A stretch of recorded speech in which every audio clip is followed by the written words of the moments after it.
না করতে পারে তাহলে ত্রিপুরা প্রদেশ মহিলা কংগ্রেস করানো হয়েছে তার বিরুদ্ধে একটি শব্দ বের করেন আমাদের মাননীয় প্রধানমন্ত্রী।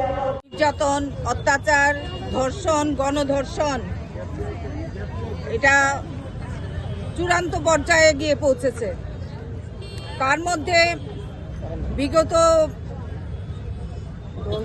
10ই জুন আপনারা দেখেছেন শান্তিনিকেতন মেডিকেল কলেজে কর্মরত যে যুবতী মনীষা দাস নৃশংসভাবে খুন হয়েছে এবং তাকে ফাঁসিতে ঝোলানো হয়েছে।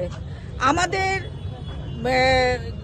আরক্ষা দপ্তরের লোকজন এবং মহিলা কমিশনের চেয়ারপারসন তথা বিজেপির মহিলা কমিশনের চেয়ারপারসন বলবো আমি, কারণ উনি কোনো রকম তদন্ত ছাড়াই এটাকে নিছক আত্মহত্যা বলে চালিয়ে দেওয়ার চেষ্টা করেছেন।